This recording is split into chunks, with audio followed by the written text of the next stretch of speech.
इस भूमंडल पर एक अत्यंत प्रसिद्ध राजा चंद्रहास से पारित अनेक प्रकार के रत्नों से परिपूर्ण कतिका नाम की एक नगरी थी।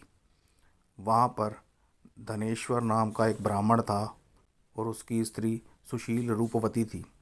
दोनों ही उस नगरी में बड़े प्रेम के साथ रहते थे। घर में धन धान्य आदि की कमी नहीं थी, लेकिन उसको एक बड़ा दुख था कि उसकी कोई संतान नहीं थी। इस कष्ट से वह अत्यंत दुखी रहते थे। एक दिन एक बड़ा तपस्वी योगी उस नगरी में आया। वह योगी उस ब्राह्मण के घर को छोड़कर अन्य सब घरों में भिक्षा लाकर भोजन किया करता था, लेकिन रूपवती से वह भिक्षा नहीं लिया करता था। एक समय वह किसी अन्य घर में भिक्षा लेकर गंगा किनारे जाकर भिक्षण को प्रेम पूर्वक खा रहा था। तभी धनेश्वर ने योगी को देखा और अपनी भिक्षा के अनादर से दुखी होकर योगी से बोला, महात्मन, आप सब घरों से भिक्षा लेते हैं, परंतु मेरे घर की भिक्षा कभी नहीं लेते। इसका कारण क्या है? योगी ने कहा कि निसंतान के घर की भीख पतितों के अन्न के तुल्य होती है, और जो पतितों का अन्न खाता है वह भी पतित हो जाता है। क्योंकि तुम निसंतान हो, अंतपतित हो जाने के भय से मैं तुम्हारे घर की भिक्षा नहीं लेता हूँ। धनेश्वर ये बात सुनकर अपने घर में बहुत दुखी हुआ और हाथ जोड़कर योगी के पैरों पर गिर पड़ा तथा अत्यंत भाव से कहने लगा, हे महाराज, यदि ऐसा है तो मुझे पुत्र प्राप्ति का उपाय बताइए। आप सर्वज्ञ हैं, मुझ पर अवश्य ही ये कृपा कीजिए। धन की मेरे घर में कोई कमी नहीं है, परंतु मैं पुत्र न होने के कारण अत्यंत दुखी हूँ। आप मेरे इस दुख का हरण करें, आप सर्वज्ञ हैं। ये सुनकर योगी कहने लगे, हे ब्राह्मण, तुम चंडी देवी की आराधना करो। घर आकर उससे अपनी स्त्री से सब वृत्तांत कहा और तप के लिए निर्वित वन में चला गया। वन में जाकर उसकी चंडी देवी की उपासना की। चंडी देवी ने 16वें दिन उसको स्वप्न में दर्शन दिया और कहा, हे धनेश्वर, तुझे पुत्र होगा, परंतु वह 16 वर्ष की आयु में ही मृत्यु को प्राप्त हो जाएगा। यदि तुम दोनों पति पत्नी 32 पूर्णमासियों का व्रत विधि पूर्वक करोगे तो वो दीर्घ आयु होगा, जिसकी तुम्हारी समस्त हो उतने आटे के दिए बनाकर शिवजी का पूजन करना और पूर्णमासी का व्रत रखना। प्रातः काल होने पर इस स्थान के समीप ही तुम्हें एक आम का वृक्ष दिखाई देगा। उस पर चढ़कर एक फल तोड़कर शीघ्र अपने घर ले जाना और अपनी स्त्री से इस वृत्तांत कहना। जब ये श्री शंकर जी का ध्यान करके उस फल को खा लेगी, तब भगवान शंकर की कृपा से वह गर्भवती हो जाएगी। जब वह ब्राह्मण प्रातःकाल उठा तो उसने उस स्थान के पास ही एक आम का वृक्ष देखा, जिस पर वह आम का फल लगा हुआ था।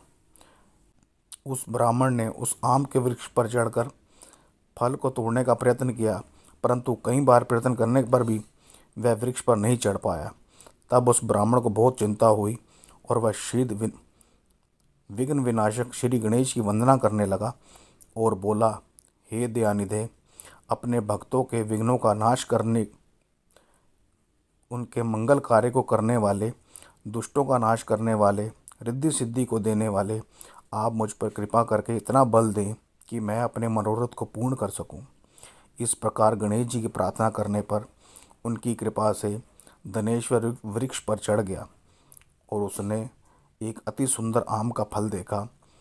उसने विचार किया कि जो वरदान से फल मिला था वह ये है, और कोई फल दिखाई नहीं देता। उस धनेश्वर ब्राह्मण ने जल्दी से उस फल को तोड़कर अपनी स्त्री को लाकर दिया और उसकी स्त्री ने अपने पति के कथा अनुसार उस फल को खा लिया। उसके पश्चात वह गर्भवती हो गई। देवी जी की असीम कृपा से उसे एक अत्यंत सुंदर पुत्र की प्राप्ति हुई, जिसका नाम उन्होंने देवी दास रखा। माता पिता के हर्ष और शोक के साथ वह बालक शुक्ल पक्ष के चंद्रमा की भांति बढ़ने लगा। भवानी की कृपा से वह बालक बहुत ही सुंदर, सुशील और पढ़ने में बहुत ही निपुण हो गया। चंडी देवी की आज्ञा अनुसार उसके माता पिता ने 32 पूर्णमासी का व्रत रखना प्रारंभ कर दिया, जिससे उसका पुत्र दीर्घायु हो गया।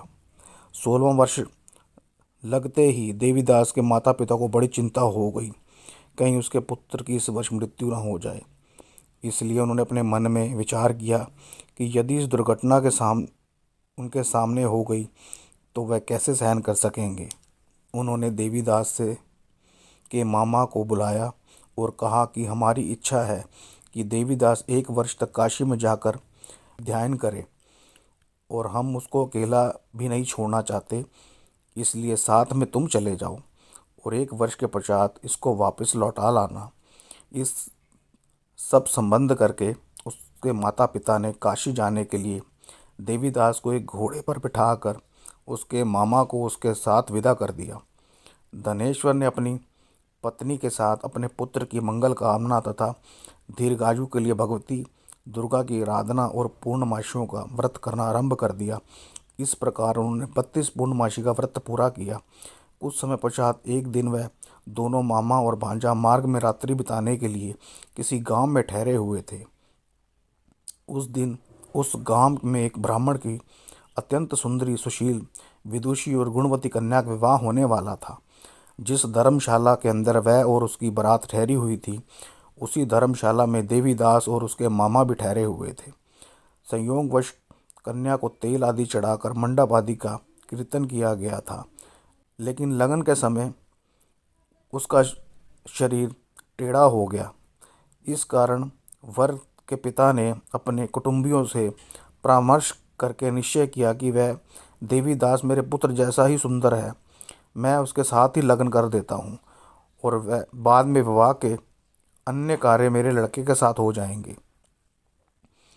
ऐसा सोचकर उन्होंने देवीदास के मामा से जाकर बोला कि तुम थोड़ी देर के लिए भांजे को हमें दे दो, जिससे विवाह के लगन में के सारे कृत्य सुचारू रूप से हो जाएं।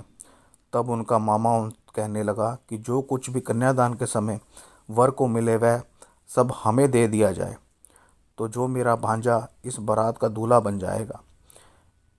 ये बात वर के पिता ने स्वीकार कर ली और उस अपने भांजे को वर बनने के लिए भेज दिया और उसके साथ सब विवाह कार्य रात्रि के विधि पूर्ण संपन्न हो गया।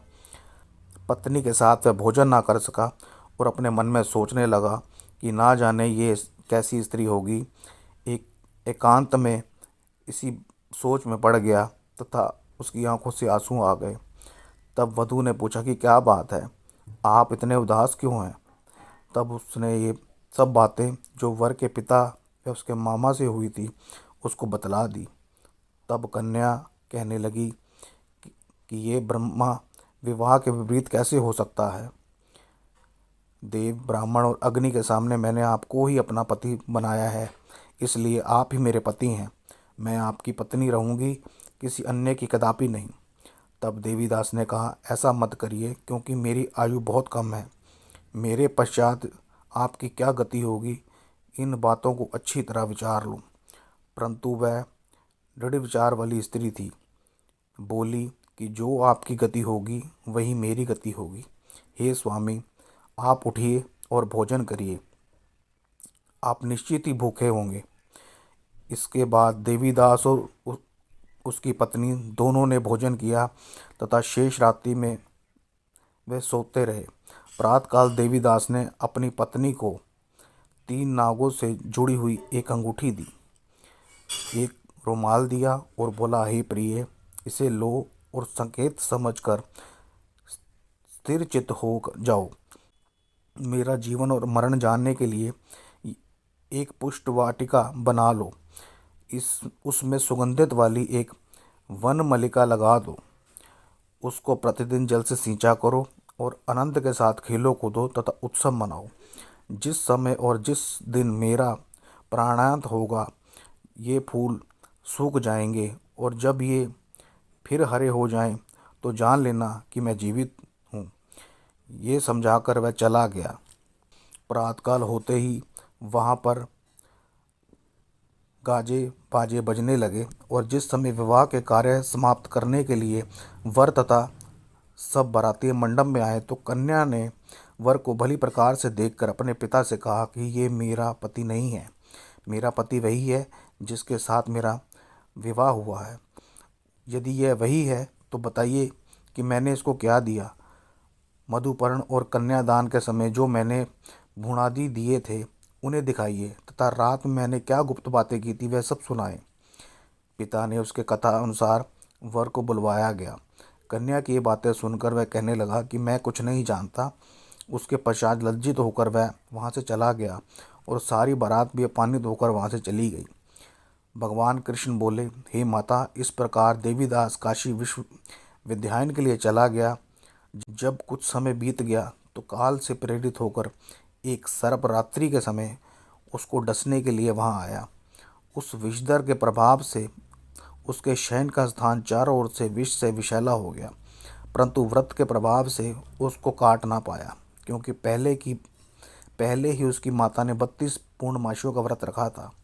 उसके बाद मध्याह्न के समय स्वयं काल वहाँ आया और उसके शरीर से उसके प्राणों को निकालने का प्रयत्न करने लगा, जिससे वह मूर्छित होकर पृथ्वी पर गिर गया। भगवान की कृपा से उसी समय पार्वती जी ने के साथ शंकर भगवान वहाँ पर आ गए। उसको मूर्छित दशा में देखकर पार्वती जी ने भगवान शंकर से प्रार्थना करी कि हे प्रभु, इस बालक की माता ने पहले 32 पूर्णमासी का व्रत किया था, जिसके प्रभाव से भगवान आप इसको प्राण दान दें। भवानी के कहने पर भक्तवत्सल भगवान शिव ने उसको प्राण दान दे दिया। इस व्रत के प्रभाव से काल को भी पीछे हटना पड़ा और देवीदास स्वस्थ होकर बैठ गया। उधर उसकी स्त्री उसके काल की प्रतीक्षा किया करती थी। जब उसने देखा कि उस पुष्प वाटिका में पुष्प कुछ भी नहीं रहे तो उसको अत्यंत आश्चर्य हुआ, और जब वह वैसे ही हरी भरी हो गई तो वह जान गई कि वह जीवित हो गए हैं। ये देखकर वह बहुत प्रसन्न मन से अपने पिता के पास गई और कहने लगी, मेरे पति जीवित हैं, आप उनको ढूंढना शुरू करिए। जब 16 वर्ष व्यतीत हो गया तो देवीदास भी अपने मामा के साथ काशी में चल दिया। उधर उसके ससुर उसे ढूंढने के लिए अपने घर से जाने ही वाले थे कि वे दोनों मामा भांजा वहां आ गए। देवीदास को आता देखकर उसका ससुर बड़ी प्रसन्नता के साथ अपने घर ले आया। उस समय नगर के निवासी भी वहां इकट्ठा हो गए और सबने निश्चय किया कि अवश्य इसी बालक के साथ इस कन्या का विवाह हुआ था। इस बालक को जब कन्या ने देखा तो पहचान लिया और कहा कि ये तो वही है जो सचेत करके गया था। तदुपरांत सभी कहने लगे कि भला हुआ जो ये आ गया, और सब नगरवासियों ने आनंद मनाया। श्री कृष्ण जी कहने लगे कि इस प्रकार धनेश्वर 32 पूर्णमासियों के व्रत के प्रभाव से पुत्रवान हो गया। जो भी स्त्रियां इस व्रत को करती हैं वे जन्म जन्मांतर से वैध्यस का दुख नहीं भोगती और सदैव सौभाग्यशाली रहती हैं। ये मेरा वचन है कि इसमें कोई संदेह नहीं। ये व्रत पुत्र पौत्र को देने वाला तथा संपूर्ण मनोकामनाओं को पूर्ण करने वाला है। 32 पूर्णमासियों के व्रत करने से व्रती की सब इच्छाएं भगवान शिव जी पूरी करते हैं।